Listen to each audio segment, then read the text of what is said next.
We honor the generals of before that pioneered the Pentecostal movement, displaying the undiluted power of God in nations across.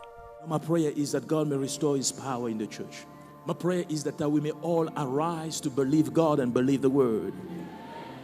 Where is the generation of men and women who walked on earth with power?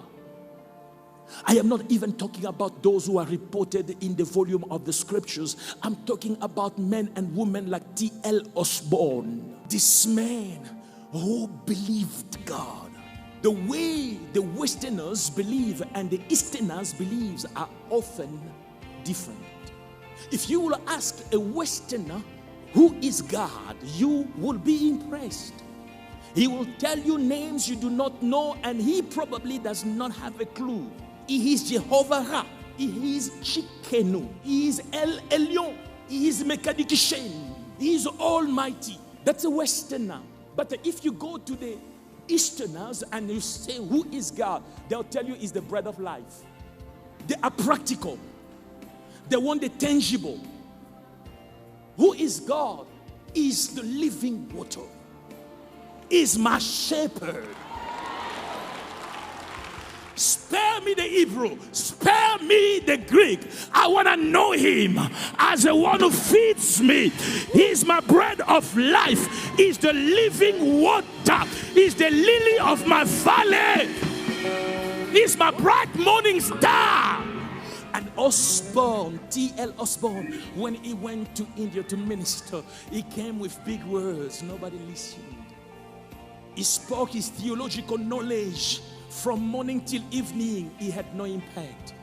He went back home and he prayed for 3 days, believing the word. God said, go back. This time, leave your theology in your bag. Go and present me with the power of the living God. Through the demonstration of the power of God, T.L. Osborne shook the mission. Where are men and women like him, who walked on earth believing the word of God, believing the Bible as the absolute truth? Where are those men and women like this young man in 1909, William Marion Branham?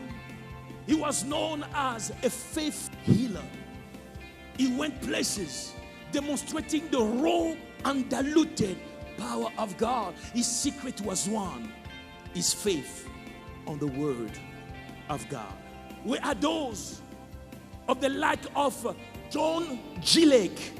It is said that in 1908, John Graham G. Lake, a Canadian American who was known by his faith, they called him also a faith healer. He went about establishing churches and establishing what they call healing rooms.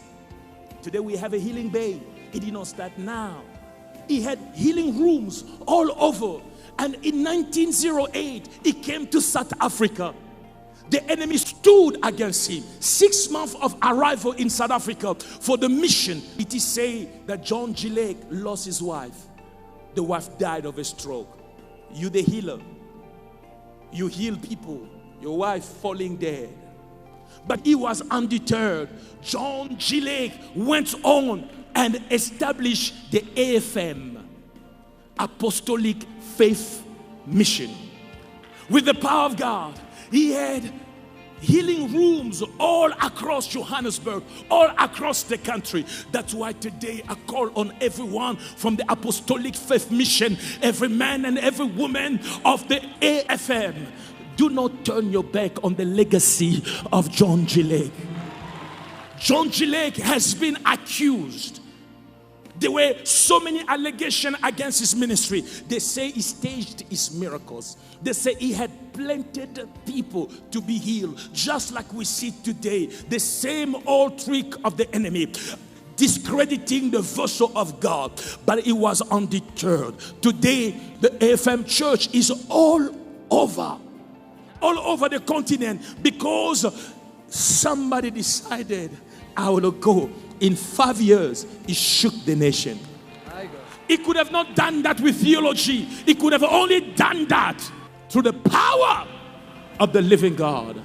They interviewed John G. Lake, and he said, I emulate after a man who has influenced my ministry, John Alexander Dowie. John Alexander Dowie, a Scottish man who served God, preaching the gospel in Australia and in America. A crazy fellow. He believed everything God said. If God said you shall lay hands on the sick, they shall recover.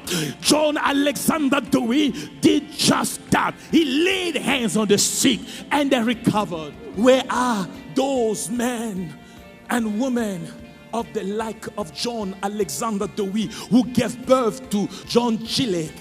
Where are those of the nature, the kind of faith like John Knox, who stood and prayed over England and he said to God, give me England or I die? An intercessor established, a man of great power. He said to God, give me England or I die. In his time, the fire of God came from England. Missionaries went all across the globe. But today the legacy of John Knox is gone. There is no flame of fire in England anymore, because those who are supposed to be fire carriers have been persecuted. They have been intimidated. They have been undermined. They have been subjected to conform to the pattern of this world. They have submitted. England today, the few that still carry the fire of God go through all kind of things. But yet, that land had the kind of John Knox.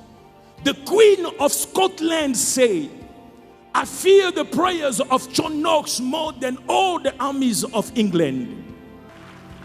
Where are those who believe God? Where are those who believe that in our time men can still walk on water? Where are those who believe that? Renard Bonke and Africa shall be saved from Lesotho. The Lord raised him up. Renard Bonke, through his ministry and his simple faith on the word of God, millions of men and women across the continent came to give their life to Jesus. And Africa today is saved. Where are those who crazily will believe that God is above my mind? God is above the principle of our society.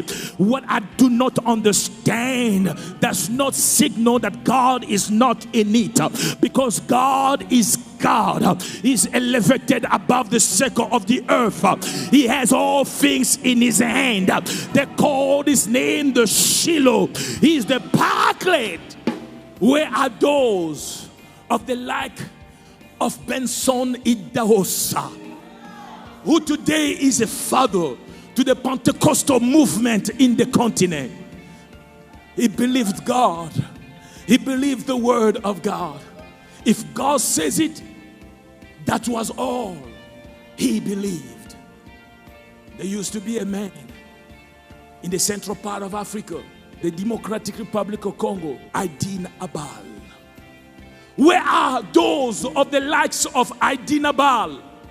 A man of crazy faith, a man with raw miracle. He was not as eloquent as you. He did not have to have PhDs to do his job. All he needed to have was the fire of God. The fire of God. May the fire of God come to you. In the name of